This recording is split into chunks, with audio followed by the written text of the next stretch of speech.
Tidak semua ria tampak mencolok di permukaan. Justru bentuknya yang paling berbahaya adalah yang tersembunyi dalam lapisan batin terdalam.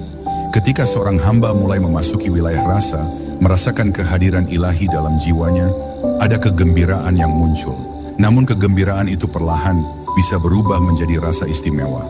Rasa bahwa dirinya telah diistimewakan oleh Allah dibandingkan orang lain. Disinilah awal dari ria rohani, membanggakan pengalaman batin, membandingkan kedekatannya dengan kedekatan orang lain terhadap Tuhan. Banyak yang terjebak pada sensasi rohani, getaran hati, linangan air mata, kekhusyukan dalam zikir, semuanya bisa menjadi candu. Bahkan rasa nikmat saat menyebut nama Allah bisa menjelma menjadi pujian diam-diam terhadap diri sendiri. Batin mulai berkata, inilah jalan yang benar, aku sedang berada di jalur pilihan. Padahal saat hati merasa lebih tinggi daripada hati orang lain, maka saat itu juga hijab ketuhanan kembali membungkusnya. Meski ia merasa sedang sangat dekat. Inilah yang membuat jalan makrifat penuh jebakan. Karena ia tidak tampak seperti kesalahan. Ia menyamar sebagai kebaikan, menyelinap dalam pujian-pujian yang terdengar seperti syukur, tapi sejatinya adalah pemuliaan terhadap diri sendiri. Seseorang bisa berkata, ini semua karena Allah. Tapi jauh di dalam hatinya ia merasa bangga karena telah berhasil mendekat kepadanya. Ria seperti ini tidak tampak dalam lisan, tidak pula dalam gerak, tapi terasa seperti kilatan tipis dalam kesadaran hati.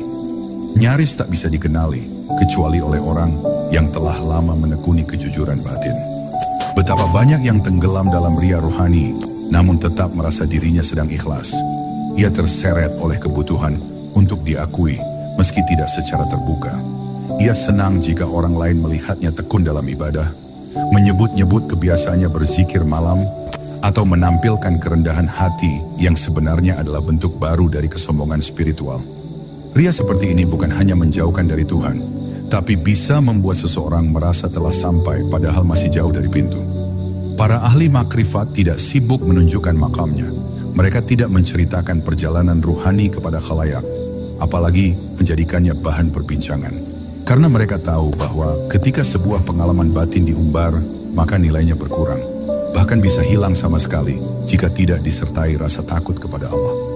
Mereka menyembunyikan rasa kedekatan itu lebih dalam daripada menyembunyikan dosa. Bukan karena mereka takut kehilangan pujian, tapi karena mereka tahu bahwa keikhlasan adalah cahaya yang hanya hidup dalam kesunyian.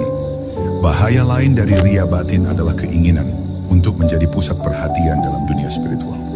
Banyak yang ingin tampil sebagai orang yang arif, yang dalam, yang punya pengalaman langka dalam berzikir atau bertemu Allah